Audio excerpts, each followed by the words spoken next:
युद्धामुळे जे काही तेलाचे भाव वाढले आहेत त्याचा इम्पॅक्ट हा सामान्य ग्राहकावर येऊ नये म्हणून प्रति लिटर पेट्रोल डिझेलवरची एक्साइज ड्युटी ही 10 रुपयांनी कमी केली आहे। देशाचे पंतप्रधान माननीय नरेंद्र मोदीजी आणि भारत सरकारचे आभार मानतो।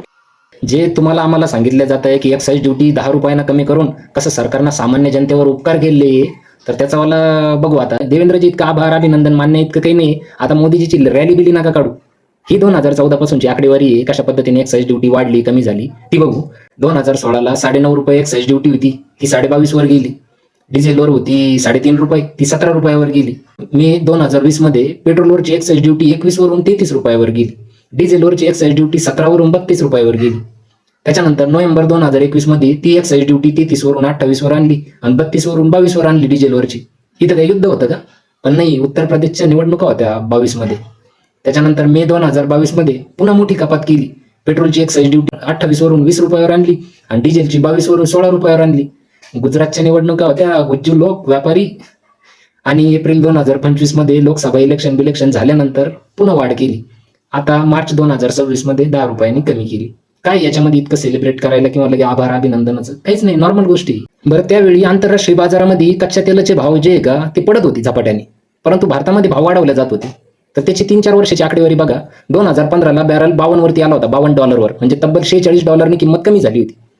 पण पेट्रोलचे भाव 72 वरून फक्त 60 रुपयावर आले, 12 रुपये कमी झाले। तिथं 35-30 रुपये कमी व्हायला पाहिजे होते। 2016ला 52 रुपयावरून बॅरल 44 रुपयाला गेला, मग पेट्रोलचे भाव 60 वरून खाली यायला पाहिजे, तर 64 वर नेले। 2018ला तो बॅरल $71 भेटत होता आणि पेट्रोल 78 रुपये होतं। पण 2021ला बॅरल 71लाच भेटत होता, पण पेट्रोल 95 रुपये झालं होतं। त्यामुळे देवेंद्रजी ह्या अशा बाता मारून फक्त अंधभक्त खुश होऊ शकत्या, आणि हे काय समजायला लय रॉकेट सायन्स नाहीये। पण जनतेनं समजून घेतलं तर समजन, नुसते अंधभक्त आहे लोक काही। आजूबाजूच्या देशांमध्ये जवळपास शटडाऊनची स्थिती आलेली आहे। पाकिस्तान असेल, श्रीलंका असेल, बांगलादेश असेल। आणि भारताला एक सवय लागेली की ते आजूबाजूच्या देशासंग कंपॅरिझन करतात। अरे ते आधीच भिकेला लागलेले, नाही तर आपणच झेंडा रवायचा। तिसरी अर्थव्यवस्था आणि चौथी अर्थव्यवस्था, आणि टाइमवर संकटाच्या टायमाला तुलना करायची असली का पाकिस्तान, बांगलादेश, श्रीलंका। अरे त्यांची अवस्था बघा।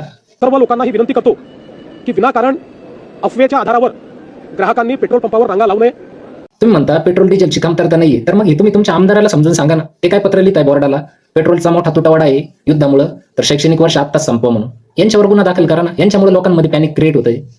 बाकी मी तर लोकांना एवढं सांगेल की बाबा अनावश्यक पेट्रोल भरू नका, काही कामाचं नाही। या समोरपणा करणं, ड्रम घेऊन चालले, कोणी काय करतंय कोणी काय करतंय। तुम्ही काय क्रांती नाही घडवणार की पेट्रोल घरी नेऊन, झालं वाटवलं तर सगळेच होईल। त्याच्यामुळे लई काही असं काही करू नका हावऱ्यासारखं। जय हिंद।